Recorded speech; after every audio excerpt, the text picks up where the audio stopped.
अस्सलामुअलैकुम, आप देख रहे हैं एक्सप्रेस न्यूज और मैं हूं रमशा गुल। मैं हूं नबीला सिंधु और मैं हूं अतहर अदील। बुलेटिन का बाकायदा आगाज करेंगे और आपको बताएंगे कराची में खुले समंदर में कश्ती तेज हवाओं के बाइस उलट गई। हजामड़ू क्रीक के करीब डूबने वाली कश्ती में 50 माहीगीर सवार थे। 35 माहीगीरों को रेस्क्यू कर लिया गया है। बाकी माहीगीरों की तलाश जारी है। तर्जुमान कोस्टल मीडिया सेंटर के मुताबिक कश्ती इब्राहिम हैदरी से मछली के शिकार पर रवाना हुई थी। आपको अपडेट करेंगे इस बारे में। कराची में खुले समंदर में कश्ती तेज हवाओं के बाइस उलट गई। हजामड़ू क्रीक के करीब डूबने वाली कश्ती में 50 माहीगीर सवार थे। 35 माहीगीरों को रेस्क्यू कर लिया गया है, जबकि बाकी माहीगीरों की तलाश का काम जारी है। रेस्क्यू की टीमें वहां पर मौजूद हैं और इस बारे में इमदादी कार्रवाइयां की जा रही हैं। तर्जुमान कोस्टल मीडिया सेंटर के मुताबिक कश्ती इब्राहिम हैदरी से मछली के शिकार पर रवाना हुई थी। आपको अपडेट करेंगे। ये वाक़या पेशा है कराची में खुले समंदर में कश्ती तेज हवाओं के बाइस उलट गई है। हजामड़ू क्रीक के करीब डूबने वाली कश्ती में 50 माहीगीर सवार थे। 35 माहीगीरों को रेस्क्यू कर लिया गया है, जबकि बाकी माहीगीरों की तलाश का काम जारी है। तर्जुमान कोस्टल मीडिया सेंटर के मुताबिक कश्ती इब्राहिम हैदरी से मछली के शिकार पर रवाना हुई थी। 35 के करीब माहीगीरों को बचा लिया गया है, उनको रेस्क्यू कर लिया गया है। रेस्क्यू की टीमें वहां पर मौजूद हैं और इस बारे में इमदादी कार्रवाइयों का सिलसिला जारी रखा हुआ है। माहिर गोताखोरों की टीमें भी वहां पर मौजूद हैं। कराची में खुले समंदर में कश्ती तेज हवाओं के बाइस उलट गई। हजामड़ू क्रीक के करीब डूबने वाली कश्ती में 50 माहीगीर सवार थे। 35 माहीगीरों को रेस्क्यू कर लिया गया है, जबकि बाकी माहीगीरों की तलाश के लिए वहां पर कोशिश की जा रही है। तर्जुमान कोस्टल मीडिया सेंटर के मुताबिक कश्ती इब्राहिम हैदरी से मछली के शिकार पर रवाना हुई थी। 50 के करीब माहीगीर इस कश्ती में सवार थे, लेकिन आपको बता दें 35 माहीगीरों को रेस्क्यू कर लिया गया है। बाकी माहीगीरों की तलाश के लिए इमदादी कार्रवाइयों का सिलसिला वहां पर शुरू किया गया है। कश्ती इब्राहिम हैदरी से मछली के शिकार पर रवाना हुई थी। तर्जुमान कोस्टल मीडिया सेंटर की जानिब से यह बयान दिया गया है। कराची में यह वाक़या पेश आया। खुले समंदर में कश्ती तेज हवाओं के बाइस उलट गई है। आपको बता दें हजामड़ू क्रीक के करीब डूबने वाली कश्ती में 50 माहीगीर सवार थे, जबकि 35 को रेस्क्यू कर लिया गया है। और आपको बता दें कि जो बाकी माहीगीर हैं उनकी तलाश के लिए वहां पर इमदादी सरगर्मियों का सिलसिला जारी है। रेस्क्यू की टीमें वहां पर मौजूद हैं और माहिर गोताखोरों की टीमें भी वहां पर मौजूद हैं। कश्ती इब्राहिम हैदरी से मछली के शिकार पर रवाना हुई थी।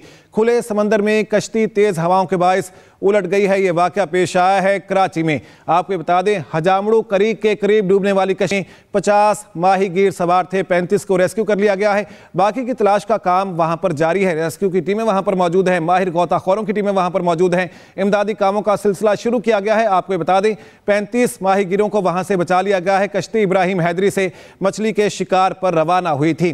कराची में यह अफसोसनाक वाक़या पेश आया। खुले समंदर में कश्ती तेज हवाओं के बाइस उलट गई है। हजामड़ू क्रीक के करीब डूबने वाली कश्ती में 50 माहीगीर सवार थे, जबकि 35 को रेस्क्यू कर लिया गया है। कराची के इलाके कुरंगी में डकैती वजामत पर एक और नौजवान कत्ल, मुल्जिमान फरार हो गए। पुलिस के मुताबिक मकतूल के वालिद का कहना है कि मेरा बेटा घर से जिम जाने के लिए निकला था।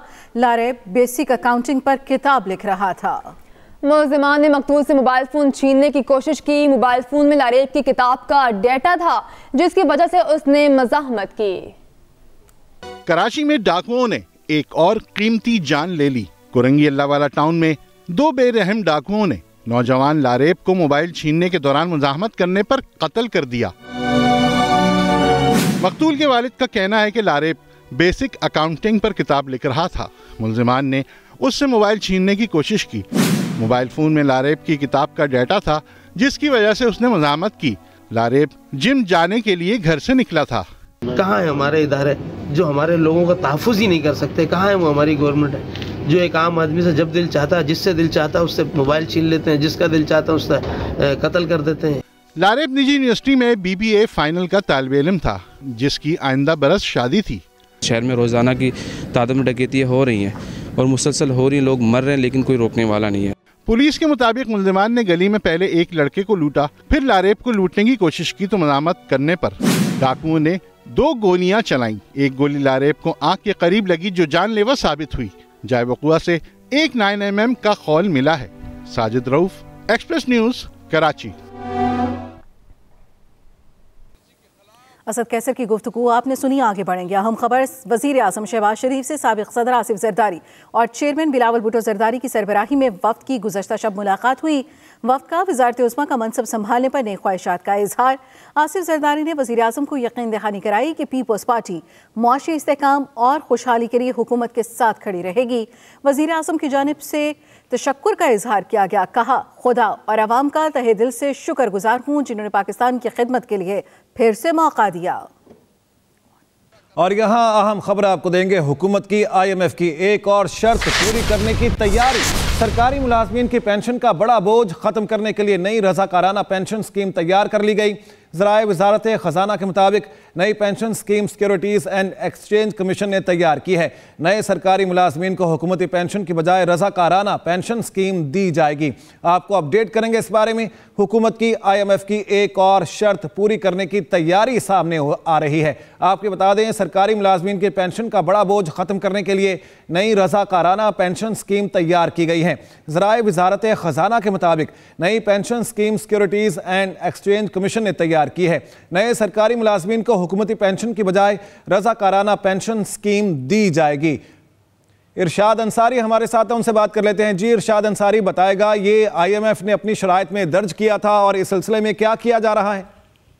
जी देखें, IMF की तरफ से पाकिस्तान पे जो है वो ये तजवीज़ दी जा रही थी कि जो पाकिस्तान के एक्सपेंडिचर है उनको जो है वो कम से कम किया जाए और उन एक्सपेंडिचर में जो पेंशन का बिल था वो बहुत ज्यादा था, उस पर तहफ़्फ़ुज़ात का इज़हार किया जा रहा था। और उसी शर्त को मद्देनजर रखते हुए SCCP ने जो है वो बाकायदा तौर पे जो पेंशन रूल्स हैं उसकी भी मंजूरी दे दी है और वो जारी भी कर दी है। उसी तनाज़े में SCCP ने हुकूमत को ये तजवीज़ दी है कि वॉलंटरीली पेंशन स्कीम्स जो है वो मुतारफ़ करवाई जाए और ये KPK में पहले ही मुतारफ़ करवाई जा चुकी थी। अब वफाक और पंजाब में और इसी तरह दूसरे सूबों में जो है वो पेंशन स्कीम जो है वो मुतारफ़ करवाई जाएंगी।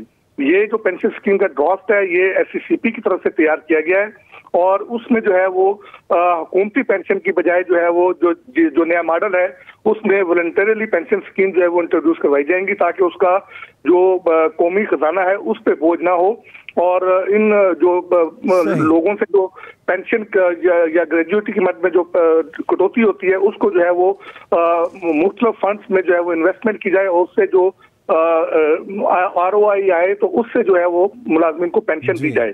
और इसी तरह निजी शोबा जो इस वक्त जो एम्प्लॉइज को जो है प्रोविडेंट फंड या ग्रेजुएटी की सहूलत फराहम कर रहा है उनको भी जो है वो SCCP की तरफ से ये तजवीज़ दी गई है कि निजी शोबे के मुलाजमीन को भी सिर्फ जो है वो रज़ाकाराना पेंशन स्कीम जो है वो दी जाए। जी सही, ठीक है, बहुत शुक्रिया इरशाद अंसारी इस बारे में अपडेट करने के लिए। भारतीय वज़ीर-ए-आज़म नरेंद्र मोदी की शहबाज शरीफ को पाकिस्तान के वज़ीर-ए-आज़म का हलफ उठाने पर मुबारकबाद दी गई। भारतीय मीडिया की जानिब से कहा गया, उधर रूसी सदर की भी शहबाज शरीफ को वज़ारत उज़्मा का मनसब संभालने पर मुबारकबाद। रूसी मीडिया के मुताबिक व्लादिमीर पुतिन की जानिब से शहबाज शरीफ के लिए नई ख्वाहिशात का इजहार किया गया है, जबकि भारतीय मीडिया के मुताबिक भारतीय वज़ीर आज़म नरेंद्र मोदी ने शहबाज शरीफ को पाकिस्तान के वज़ीर आज़म का हल्फ उठाने पर मुबारकबाद दी। रूसी मीडिया के मुताबिक रूसी सदर की शहबाज शरीफ को वज़ारत उज़्मा का मनसब संभालने पर मुबारकबाद। व्लादिमीर पुतिन की जानिब से शहबाज शरीफ के लिए नई ख्वाहिशात का इजहार। भारतीय वज़ीर आज़म नरेंद्र मोदी की शहबाज शरीफ को पाकिस्तान के वज़ीर आज़म का हल्फ उठाने पर मुबारकबाद। भारतीय मीडिया के मुताबिक भारतीय वज़ीर आज़म ने पाकिस्तान के वज़ीर आज़म को हल्फ उठाने पर मुबारकबाद दी। Welcome back. अब आपको बताएं, वज़ीर आला खैबर पख्तूनख्वा अली अमीन गंडापुर को बानी PTI से मुलाकात की इजाजत मिल गई। वज़ीर आला का सिक्योरिटी अमला प्रोटोकॉल ऑफिसर अडियाला जेल पहुंच गया। प्रोटोकॉल अमला जेल के गेट के बाहर मौजूद, अंदर जाने की इजाजत नहीं दी जा रही। सिक्योरिटी क्लियरेंस मिलने के बाद अली अमीन गंडापुर अडियाला जेल पहुंचेंगे। वज़ीर आला खैबर पख्तूनख्वा अली अमीन गंडापुर को बानी PTI से मुलाकात की इजाजत मिल गई। वज़ीर आला का सिक्योरिटी अमला और प्रोटोकॉल अफसर अडियाला जेल पहुंच गए हैं। प्रोटोकॉल अमला जेल के गेट के बाहर मौजूद है, अंदर जाने की फिलहाल इजाजत नहीं दी जा रही। बताया जा रहा है कि सिक्योरिटी क्लियरेंस मिलने के बाद अली अमीन गंडापुर अडियाला जेल पहुंचेंगे। वज़ीर आला खैबर पख्तूनख्वा अली अमीन गंडापुर को बानी PTI से मुलाकात की इजाजत मिल गई। वज़ीर आला का सिक्योरिटी अमला और प्रोटोकॉल अफसर अडियाला जेल पहुंच गए। प्रोटोकॉल अमला जेल के गेट पर मौजूद, अंदर जाने की इजाजत नहीं दी जा रही। सिक्योरिटी क्लियरेंस मिलने के बाद अली अमीन गंडापुर अडियाला जेल पहुंचेंगे। अहम खबर आपको देते हैं। फॉर्म 45 और 47 वेबसाइट पर अपलोड ना करने पर इलेक्शन कमीशन के खिलाफ केस इस्लामाबाद हाई कोर्ट ने MWM की दरख्वास्त पर एतराज़ात दूर कर दिए हैं। चीफ जस्टिस आमिर फारूक की दरख्वास्त कल समाअत के लिए मुकर्रर करने की हिदायत सामने आई है। कानून के मुताबिक इलेक्शन के बाद 14 दिन के अंदर वेबसाइट पर फॉर्म्स अपलोड करना होते हैं। ये वकील की जानिब से कहा गया, जबकि समाअत कल तक के लिए मुलतवी कर दी गई है। फॉर्म 45 और 47 वेबसाइट पर अपलोड ना करने पर इलेक्शन कमीशन के खिलाफ केस है। इस्लामाबाद हाई कोर्ट ने MWM की दरख्वास्त पर एतराज़ात दूर कर दिए हैं। मजबूर बच्चियों को अगवा करके फरोख्त करने वाला अगवाकार गिरफ्तार। इकबाल टाउन ने अगवा होने वाली 3 मासूम बच्चियां बाहिफाजत बाजियाब करा ली। SP model town Rizwana Malik की न्यूज़ कॉन्फ्रेंस, जिसमें उन्होंने कहा कि मुग़िब बच्चियों में 17 साला महक, 16 साला ईशा और 12 साला निशा शामिल हैं। मुलजिम मोहसिन ने तीनों बच्चियों को नक्शा स्टॉप में मकान में ज़बरदस्ती बंद कर रखा था। मज़ीद तफसील जानेंगे अपने नुमाइंदे नोमान शेख से। नोमान, बच्चियों के यहाँ मौजूद होने का इंकिशाफ कैसे हुआ, कार्रवाई कैसे की गई? जी बिल्कुल, 1 तारीख को जो है ये 3 बच्चियां इकबाल टाउन के इलाके से अगवा हुई थी। इनके बारे में जो है इनकी CCTV फुटेज भी आ गई थी, जिसपे CCP लाहौर बिलाल सदीक कमियाना ने इसका नोटिस लेते हुए पूरी लाहौर पुलिस को इनकी जो है बाजियाबी का टास्क सौंपा था। जो अब से कुछ देर कबल ASP model town Rizwana Malik ने प्रेस कॉन्फ्रेंस की है, उसमें उन्होंने बताया कि उनकी टीम जो है कोट लखपत की टीम, जिसकी सरबराही राय नासिर SHO कर रहे थे, और उनकी टीम में शरीफ भी मौजूद था, जिसके पास ये इतला आई कि ये बच्चियां नक्शा स्टॉप के करीब मौजूद हैं। और इसी दौरान पुलिस ट्रैक करते हुए वहां पर पहुंची और जो मुकामी लोग हैं उन्होंने इस बात के बारे में पुलिस को इतला दी कि ये इस घर में जो है वो रखी हुई है, जिस पर पुलिस ने फौरी तौर पर वहां पर रेड करके 17 साला महक, 16 साला अलीशा और 12 साला जो निशा है इनको बाजियाब करवाया। इसके बाद पुलिस ने वहां पर बैठ के जो है मुलजिम की रैकी करती रही, इंतजार किया, और मोहसिन जब घर आया तो पुलिस ने इसको पकड़कर गिरफ्तार कर लिया। इब्तदाई तफ्तीश में ये इंकशाफ हुआ है कि मोहसिन जो है वो तकरीबन 50 के करीब इससे पहले भी जो ऐसी वारदातें हैं उनमें मुलव्वस रहा है, और इससे दीगर इंकशाफात की भी जो है तवक्को है। जी बहुत शुक्रिया नोमान। मौसम के बारे में बात करते हुए आपको बताते हैं कि मौसमियात वालों का कहना है मुल्क के बेशतर इलाकों में आज मौसम सर्द और खुश्क रहेगा। ताहम शिमाल, मगरबी और जनूबी बलूचिस्तान में तेज हवाओं के साथ बारिश और पहाड़ों पर बर्फबारी हो सकती है। मुल्क के कई इलाकों में मौसम एक बार फिर सर्द हो गया। पंजाब के इलाकों पर बादल हैं तो कराची और कोयटा में ठंडी हवाएं चल रही हैं। इस्लामाबाद, रावलपिंडी समेत मज़ाफाती और सयाहती मकामात पर आज मतला साफ है। लाहौर में आसमान पर काले बादल छाए हैं और हवाएं ठंडी हैं, मगर महकमे मौसमियात का कहना है कि बारिश का इम्कान कम ही है। कोयटा समेत सूबे के शुमाली इलाकों में यखबस्ता हवाओं का राज है। आज शाम से बारिशों के नए स्पेल के दाखिल होने का इम्कान जाहिर किया गया है। गवादर में तेज बारिश से मुतासरा इलाकों में पाक फौज, जिले इंतजामिया समेत दीगर इदारों की जानिब से इमदादी सरगर्मियां जारी हैं। PDMA के मुताबिक गवादर शहर के 85% हिस्से से पानी निकाला जा चुका है। दूसरी जानिब कराची में कोयटा से चलने वाली हवाओं ने ठंडक बढ़ा दी, ताहम शहर में बारिश का कोई इम्कान नहीं। मौजूदा सर्दी की लहर कल तक बरकरार रह सकती है। पेशावर समेत खैबर पख्तूनख्वा के बेशतर अजला में मौसम खुश्क और सर्द है। दीर, सवात, चित्राल, बाजोड़, कुरम, शुमाली वजीरिस्तान में मौसम शदीद सर्द रहेगा। मुसलसल 4 दिन तक मैदानी इलाकों में बारिश और पहाड़ों पर बर्फबारी के बाद जिंदगी मामूल पर आने लगी है। बंद शाहराहों, राब्ता सड़कों की सफाई का काम शुरू है। दूसरी जानिब आज़ाद कश्मीर में भी बारिश और बर्फबारी का सिलसिला थम गया है, ताहम रास्तों की बंदिश की वजह से शहरियों और मुसाफिरों को मुश्किलात का सामना है। वज़ीर आज़म शहबाज शरीफ आज पहला दौरा गवादर का करेंगे। हालिया बारिशों से मुतासरा इलाकों में इमदादी सरगर्मियों का जायजा लेंगे। वज़ीर आज़म शहबाज शरीफ आज पहला दौरा गवादर का करेंगे। वज़ीर आज़म मुतासरीन के लिए इमदादी पैकेज का ऐलान भी करेंगे। वज़ीर आज़म शहबाज शरीफ आज पहला दौरा गवादर का करेंगे। बारिशों से मुतासरा इलाकों में इमदादी सरगर्मियों का जायजा भी लेंगे। वज़ीर आज़म मुतासरीन के लिए इमदादी पैकेज का ऐलान भी करेंगे।